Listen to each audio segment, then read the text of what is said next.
دوستو میرے چینل کو آپ لوگ سبسکرائب کریں۔ السلام علیکم۔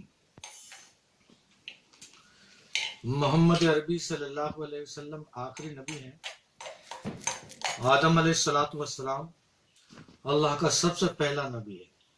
آدم سے لے کے محمد عربی صلی اللہ علیہ وسلم تک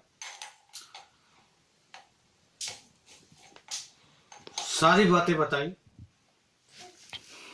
دنیا کے ہر نمونے کے لیے، دنیا کے ہر نقشے کے لیے، یعنی آدم سے لے کر آخری محمد تک جو جج ہوتا ہے، فیصلہ سنا کر اپنی قلم توڑ دیتا ہے، آخری نبی محمد عربی صلی اللہ علیہ وسلم کے اوپر جب فیصلہ آیا، ان کو بنایا، ان کو نبی بنایا، پہلے سے نبی ہونے کا اعلان ہو گیا تھا، تو اللہ نے اپنی قلم توڑ دی کہ آج میرا دین اور میرا قانون، میرا حکم، میری پوری بات محمد عربی صلی اللہ علیہ وسلم پہ آ کر کے ختم ہو۔ ان سے پہلے اللہ نے بہت سی باتیں بتائی، یہ تو آخری نبی ہیں۔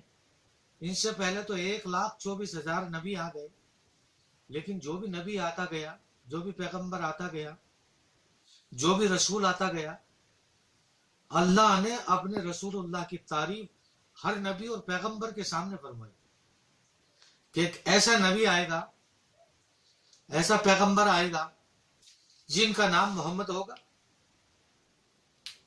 اس ٹائم میری نہ کوئی کتاب آئے گی، نہ کوئی قرآن آئے گا، نہ انجیل آئے گی، نہ زبور آئے گی، نہ توریت آئے گی، نہ کوئی چیز آئے گی۔ محمد عربی صلی اللہ علیہ وسلم کے اوپر میرا قرآن نازل ہوگا، میں قرآن میں ساری چیزیں نقل کر دوں گا، اور محمد عربی صلی اللہ علیہ وسلم تم لوگوں تک پہنچائیں گے۔ محمد عربی صلی اللہ علیہ وسلم اپنی امت کو مخاطب ہو کر لوگوں کو، پوری دنیا کو میرا سندیش دیں گے، میرا سماچار دیں گے، میری بات کو، میری گفتگو کو، میرے قرآن کو، میرے حکام کو، میرے پیغام کو آپ لوگوں تک پہنچائیں گے۔ وہ پہنچائیں گے تو محمد عربی صلی اللہ علیہ وسلم بھی اس دنیا سے ایک دن اٹھ جائیں گے، پردہ کر جائیں گے، انتقال ہو جائے گا۔ پھر جو کلمہ پڑھنے والے لوگ ہیں، محمد صلی اللہ علیہ وسلم کے دین کو جو ماننے والے ہیں، یہ آخری نبی ہے، سچا دین ہے، سچی بات ہے، سچی قرآن ہے، سچا احکام ہے، سچا پیام ہے۔ اس کے بعد میں لوگ اپنے آپ ہی عمل کریں گے۔ خدا کی خدائی کی قدرت ایک اتنی عجیب و غریب ہے، ایک چھوٹی سی گاڑی جو ہے بن ڈرائیور کے نہیں چل سکتی، تو اتنی بڑی دنیا کا نظام بغیر خدا کے کیسے چل رہا ہوگا؟ یہ تو ایک بہت پرانی بات ہے۔ آج 1400 سال پہلے یہ فیصلہ ہو چکا ہے قرآن کا اور محمد عربی صلی اللہ علیہ وسلم کا۔ 1400 سال کے بعد میں ایک ناتواں، بے سہارا اور لاچار غریب آدمی، ایک محمد عربی صلی اللہ علیہ وسلم کے قدموں کی بھی دھول نہیں ہوں، صحابہ کرام صلی اللہ علیہ وسلم کے قدموں کی دھول نہیں ہوں، ولیوں کے قدموں کی دھول نہیں ہوں، ان کی خاک نہیں ہوں۔ میری زبان بھی اسی بات کو آپ لوگوں کو بتا رہی ہے۔ اللہ نے آدم سے لے کر 1,24,000 تک، 24,000 نبیوں تک اپنے دین اور اپنے اسلام کو پھیلایا اور وہاں تک پہنچایا، اور آخری نبی محمد صلی اللہ علیہ وسلم ہوئے۔ محمد عربی صلی اللہ علیہ وسلم نے بہت سے جنگ لڑے، محمد صلی اللہ علیہ وسلم نے گالیاں کھائی، محمد صلی اللہ علیہ وسلم نے تکلیفیں اٹھائی، محمد صلی اللہ علیہ وسلم نے فاقہ کشی کی، محمد صلی اللہ علیہ وسلم نے قرآن کریم اور اسلام کے لیے بہت مصیبتیں، اپنا دیش چھوڑا، اپنا وطن چھوڑا، بیوی بچے چھوڑے۔ اللہ کے نبی صلی اللہ علیہ وسلم نے بہت مشکلیں اٹھائی، اور اٹھانے کے بعد اس دین اور اسلام کو، اس کلمے کو، اس قرآن کو ہم لوگوں تک پہنچایا، اور یہ ہم لوگوں کے پاس آ گیا۔ گنبد خضرا کی جالی کے اندر محمد عربی صلی اللہ علیہ وسلم عربستان کے اندر آرام فرما ہے، قبر کے اندر ہے، موجود ہے۔ کون سی ایسی چیز ہے ہماری نظروں سے انہوں نے پردہ کر لیا ہے، لیکن مرنے کے بعد اگر کوئی محمد عربی صلی اللہ علیہ وسلم کا غلام ہے، محمد صلی اللہ علیہ وسلم کا چاہنے والا ہے، جو کلمہ پڑھنے والا ہے، وہ محمد صلی اللہ علیہ وسلم کا دیدار مرنے کے بعد بھی کرے گا۔ اگر پاکستان میں دفن ہے، یا عراق میں دفن ہے، یا ہندوستان میں دفن ہے، یا امریکہ میں دفن ہے، یا لندن یا افریقہ، دنیا کے ورلڈ کے کسی بھی کونے میں اگر آدمی دفن ہے، اور فرشتے جب سوال کرتے ہیں اس سے اور وہ جواب نہیں دے پاتا. وہ کہتے ہیں کہ تیرا رب کون ہے, تیرا دین کیا ہے, تیرا مذہب کیا ہے. جب محمد تیرے نبی کون ہے, جب نبی کا نام آتا ہے تو اگر وہ نیک بندہ ہے اللہ کا تو زمین کو ایک دم چیر دی جاتی ہے. اب ہندوستان ہے, میں مر گیا اور مرنے کے بعد میں میرٹھ میں دفن کر دیا گیا یا باغپت میں دفن کر دیا گیا, میرے اتر پردیش میں دفن کر دیا گیا, اس بات کا پتہ نہیں مرنے کے بعد میں میری موت کہاں ہوگی, میرا دفن کہاں ہوگا, میری قبر کہاں ہوگی, میری آخری مقام کہاں ہوگا. کسی انسان کو میرے بھائیوں اس بات کا علم نہیں ہوتا, اس بات کا پتہ نہیں ہوتا کہ آدمی گالی دیتے ہوئے مرے گا یا نماز پڑھتے ہوئے مرے گا یا جوا کھیلتے ہوئے مرے گا یا شراب پیتے ہوئے مرے گا یا چوری کرتے ہوئے مرے گا یا کسی کی بہن بیٹی کی شادی میں شادی کراتے ہوئے مرے گا یا جیل میں مرے گا یا ریل میں مرے گا یا کھیل میں مرے گا یا کہاں مرے گا, کہاں موت ہوگی, انسان کو کچھ بھی پتہ نہیں ہوتا. اگر آدمی نے ایک بندہ ہے اور وہ قبر میں چلا گیا اور اس سے پوچھا تیرا نبی کون ہے, اگر اس نے کہہ دیا کہ اگر وہ نیک آدمی ہے کہ میرا نبی تو محمد عربی صلی اللہ علیہ وسلم ہے, میرا جو وکیل ہے اور میری وکالت کرنے والا جو ہے, مجھے جنت میں داخلہ دلانے والا ہے, وہ میرا نبی محمد عربی صلی اللہ علیہ وسلم ہے, تو اگر اس کی زبان سے, نیک آدمی کی زبان سے یہ بات نکلے گی تو ایک دم یہاں سے لے کے عربستان تک زمین کو فرشتے ایک دم چیر دیں گے. محمد کا نام لیتے ہی وہ زمین آٹومیٹک خدا کی قدرت سے چر جائے گی.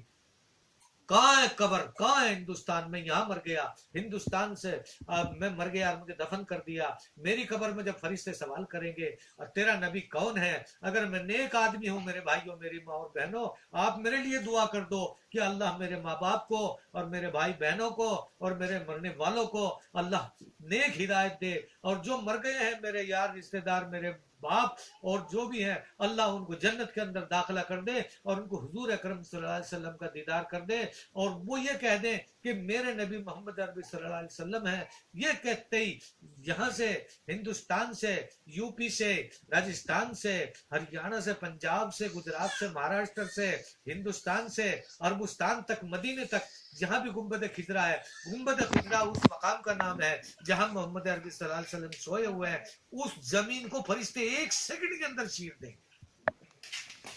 اور محمد صلی اللہ علیہ وسلم جس قبر کے اندر سوئے ہوئے ہیں اس کو ترنت محمد صلی اللہ علیہ وسلم کا نقشہ دکھائی دے گا, محمد صلی اللہ علیہ وسلم اس کو دکھائی دیں گے, اور دیکھنے کے بعد میں کہے گا میرے نبی محمد ہے اور میں, یہ میرے آقا ہے اور یہ مجھے جنت میں لے جانے والے ہیں اور یہ آخری نبی ہے اور میں ان کو مانتا ہوں. اللہ نے ان کے اوپر قرآن اتارا ہے, اللہ نے ان کے اوپر لا الہ الا اللہ اور محمد الرسول اللہ صلی اللہ علیہ وسلم اتارا ہے.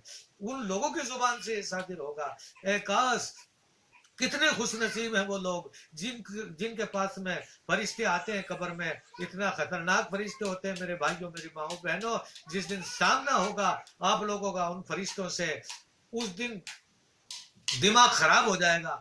اتنی ڈراؤنی صورت ہے ان کی, اتنی موٹی موٹی آنکھیں, اتنے بڑے بڑے بال, اتنے بڑے بڑے دانت, اتنے لمبے لمبے وہ فرشتے ہیں, ان کے ہاتھ میں ہتھوڑے اور پتہ نہیں کیا کیا ہتھیار ہوتے ہیں. اتنا خطرناک ان کا ماحول ہوتا ہے کہ ہم لوگ دیکھ کے ہی ڈر جائیں گے, اور وہ یہ کہیں گے کہ مر ربو کا, اور وہ یہ سوال کریں گے مر ربو کا, تمہارا رب کون ہے. آدمی اگر گناہ گار ہے, خطا کار ہے, سیاہ کار ہے, بدکار ہے, زانی ہے, شراب پینے والا ہے, زنا کرنے والا ہے, بدکار آدمی کی زبان سے ایک دم پکار اٹھے گا میرا رب بھی تو ہے اور میرا مذہب بھی تو ہے, میرا ماں باپ بھی تو ہے, میرا دھرم بھی تو ہے, میرا نبی بھی تو ہے. ایک دم ایسا ہتھوڑا ماریں گے کہ اس کا ہتھوڑا اتنا زبردست ہوگا کہ آدمی زمین کے اندر 70 فٹ گھس جائے.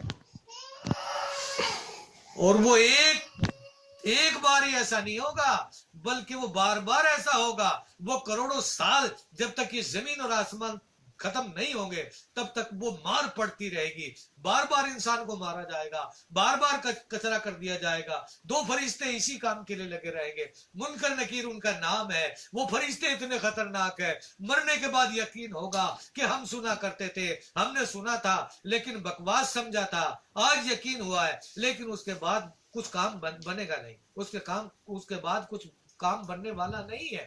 قیامت جب آئے گی جب تک یہی حال ہوتا رہے گا. موت آئے گی نہیں. ثم لا يموت فيها ولا يحيا.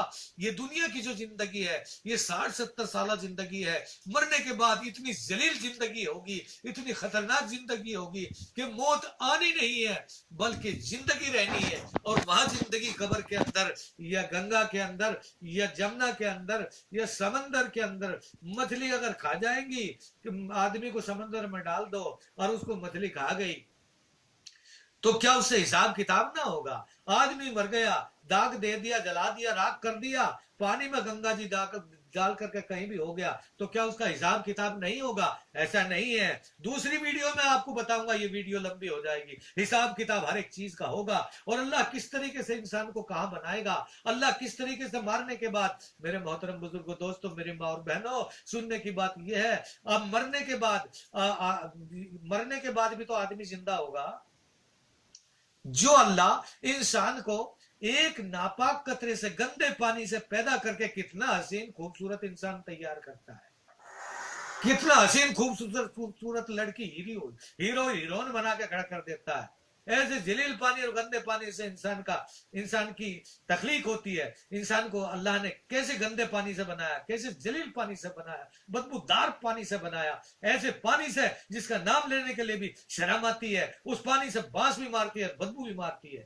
ایسا خون اور گندے پانی سے انسان کو بنا کر کے اللہ نے کتنا خوبصورت اور حسین تیار کیا ہے, جس کے لیے ہم جان بھی دے دیتے ہیں, ہم مر بھی جاتے ہیں, اپنے ماں باپ کو مار دیتے ہیں, پراپرٹی چھوڑ دیتے ہیں, دولت چھوڑ دیتے ہیں, دیش چھوڑ دیتے ہیں, پردیش چھوڑ دیتے ہیں, گھر اور وطن چھوڑ دیتے ہیں, لیکن اس کا دامن نہیں چھوڑتے. تمہیں پتا ہونا چاہیے, گلاب کا پھول دیکھنے میں اچھا لگتا ہے لیکن اس کے ماں باپ جو ہیں کاٹے ہیں. اسی طریقے سے انسان کتنا اچھا لگتا ہے دیکھنے میں, اگر اس کا وجود دیکھا جائے, اگر اس کی تخلیق دیکھی جائے, اگر اس کی پیدائش دیکھی جائے, اگر اس کا مٹیریل دیکھا جائے, اگر اس کا مسالہ دیکھا جائے, اگر اس کا کرم دیکھا جائے, اگر اس کی حقیقت دیکھی جائے, اگر اس کی تفصیل دیکھی جائے, اگر اس کی عقل دیکھی جائے, اگر اس کا رنگ اور روپ دیکھا جائے, تو انسان بتایا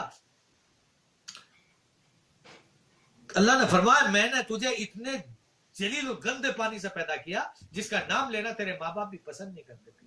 آج ہم اس کے لیے گھر وطن سب کچھ چھوڑ دیتے ہیں, ایمان چھوڑ دیتے ہیں, اسلام چھوڑ دیتے ہیں, دھرم چھوڑ دیتے ہیں, سب کچھ چھوڑ دیتے ہیں, لیکن اللہ اسی گندے پانی سے انسان کو پیدا کر کے کتنا حسین خوبصورت بنا دیتا ہے.